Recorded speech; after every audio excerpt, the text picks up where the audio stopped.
Hey, this is my remix breakdown of the track Takeaway by the Chainsmokers and Illenium, featuring Lennon Stella. I wanted to make a bit of a breakdown as to how I made the track and also go through a bit of the mixdown process as well. Let's jump straight into the project file now.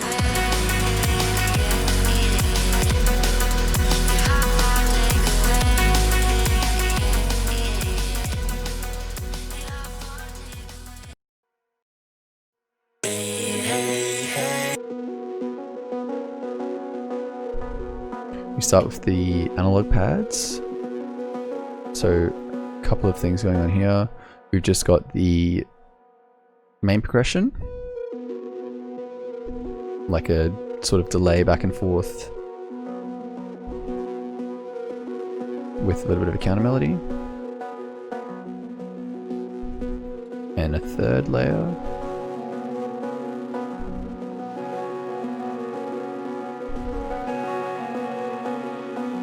The piano as well. The pluck. The drone.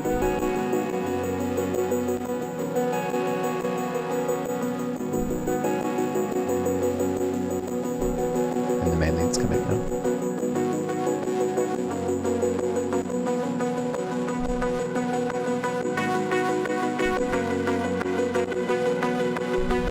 And all of this is feeding into the synth line.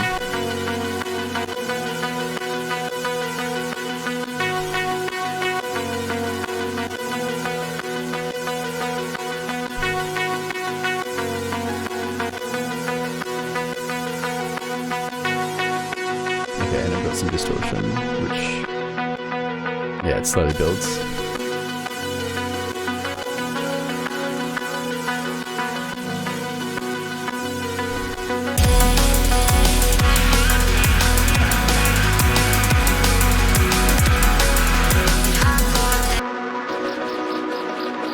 In terms of drums, I've just got hi-hats that are alternating. I've got a small snare, a clap really, the snare, an offbeat crash, or sorry, ride. And then this is the really interesting one. It's kind of a mix of an aim and break that I manipulated a little bit. And then also a Youngblood kit from Ableton.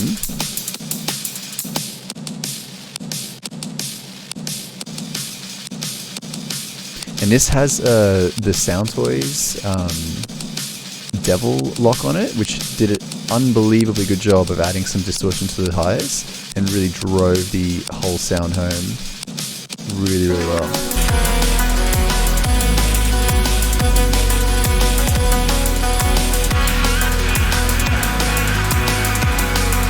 I've also got a number of effects coming through here as well.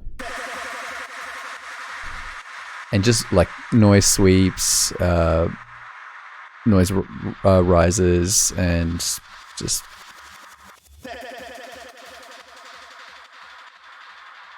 I think another good thing to note as well is this return tracks.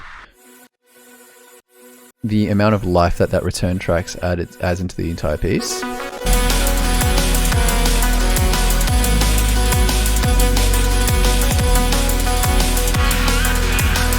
Really important. So the vocal is kind of set up. Yeah, so there's two parts to it. There's one that's just the vocal itself is a mono track, and then I have the reverb amounts as well.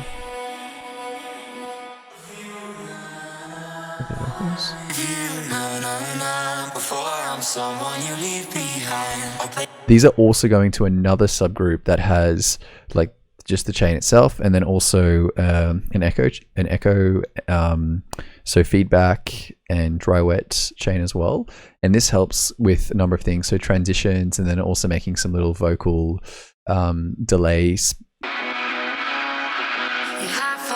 I've got also a couple of other vocal loops that I made just using the splice to MIDI file as well. I've got my kick track, my sub, and my bass tracks. Then the vocal chains, drums, synths, and then the effects. These are all routed into individual audio tracks. So the bass channels, the synth channels, the drum channels, and the vocal channels. And then these are routed into my pre-master, where I have processing on these as well. This method of routing audio tracks through into these individual bass, synth, drums, and vocals, I got from Ahi's YouTube channel, who did an awesome video breaking down Skrillex's routing video of Mumbai Power and kind of dissecting the process of how he does that. So that was really, really awesome video. I highly recommend people go and check out. What I've done is I've linked through key controls on my keyboard. So 1 will go to my bass track, 2 will go to my synths, 3 with the drums, 4 to the vocals, 5 to the pre-master, and then I have 6 for my reference tracks, 6, 7, 8. And also on the master track as well, I've got a couple of functions. So I've got the N key for sides, M for mono, and then I've got an EQ just for the lows and an EQ for the highs. So, and this, because it's on the master, works for both the reference and my stems as well. And all this is kind of going through Span as well, which is configured to run, to show the sides and also the mids as well.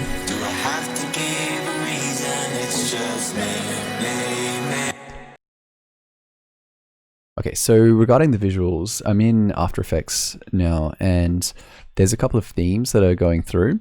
First is this low poly tree that's rotating through different colors. That's done with Trapcode's Mia. There's a couple of options on the rotation, which there's just an equation that is just constantly rotating it.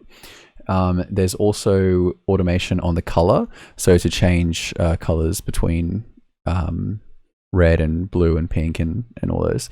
And slowly as this rotates, I've got some fog, which was also done with Trapcode Mia with texturing to kind of rotate around as well with this.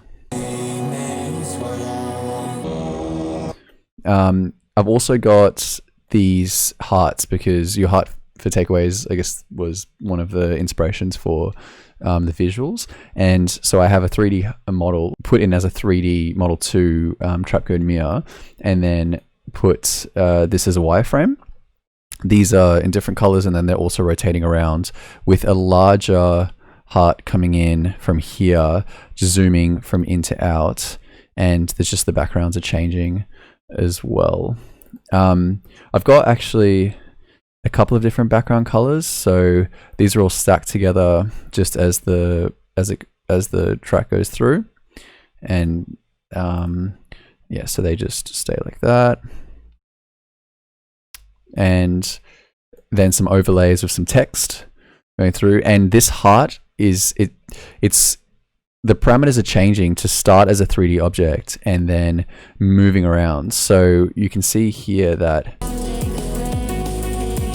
if I go into here, so this is the heart essentially. So it starts off as a heart, it's zooming out into here, and then at that point, which is, I guess, keyframed in for certain parts of the song, it starts zooming back in, and then it starts dismantling itself. These are just some lights that are coming in. So you can see from here, boom, it starts warping, and this is through the Y, Z, and then the amplitude frequency parameters within the software itself start rotating it around, and I zoom in and cut actually to a different color here. So you can see it starts going into red, and these are all keyframed to kind of go rotate at the beat, for instance. It just loads. So you get the idea. It starts rotating around. We just add some other 3D elements as well.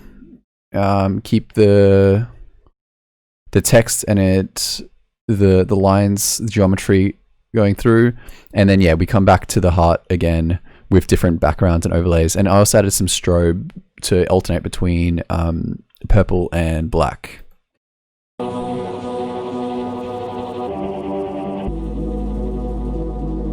So on the breakdown, we've got a couple of things going on. I made this floating sea reflection in Cinema 4D, and I have this as an Adobe stock image, and this is kind of the sea that's moving up and down, kind of like a buoy, and reflecting this sunset, because that was kind of the vibe that I wanted for the build up, well, breakdown / build up. And you kind of continue along, bopping along, until you hit to this semi drop. And similar to what we did in the Ableton file, it kind of all goes together to this semi drop. What I've done is, right before, I took a tablet and I drew through Photoshop and into Adobe After Effects frame by frame animation, just to get some little character going into these images. So you can see, I'll play it here. So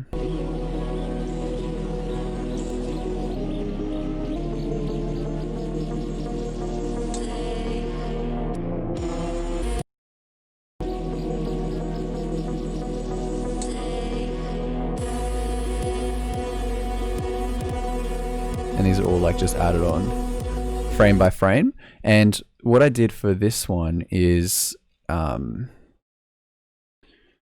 changed the colors of, yeah. So this was all bounced down from Cinema 4D as a MOV file because it was too big just to import. And I'm changing the exposure and different color patterns through these as you're kind of, yeah. So each one of these again has essentially it's the same thing overlaid, but until you get to here where it has different layers of colors, and these are just framed, like masked and framed, and the exposure's changed.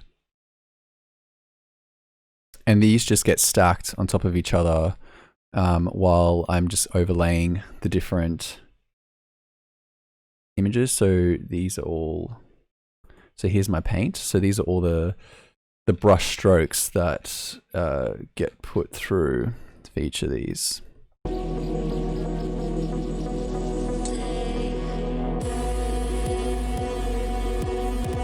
Into the next run.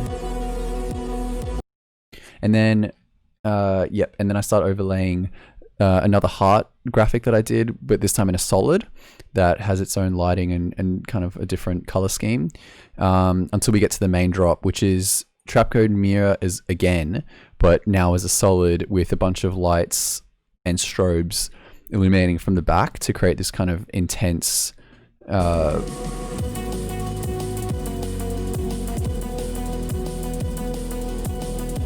and then this one is After Effects and using the glow feature, also part of the Trapcode suite, and you can just see the reflection, well, I guess the luminance going off these rectangles, and following the same sort of pattern schemes of these ones. I think I did this by just actually putting a rectangle and then turning the glow up heap so you don't even see the rectangle anymore. And then I just overlay a bunch of, yeah. So that, for instance, there, it's just a combination of automation from left to right, and then mirror. So all these are mirrored. So that's why you get that fairly intense, just like, whoa.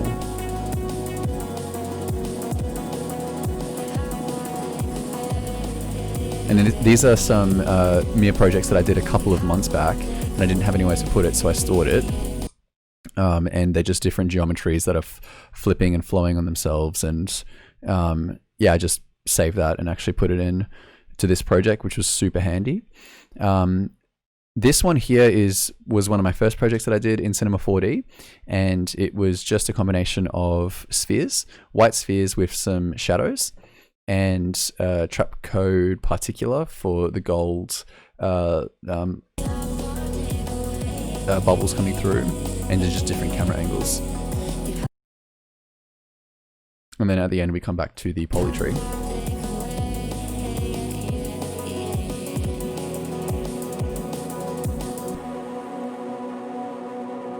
If you've made it to the end of this video, thanks for watching. Hopefully you found some of it useful. It was the first breakdown that I've done of an audio visual project, so a bit of a learning curve for me as well. And yeah, I'll be doing some more of these going forward. Thanks a lot.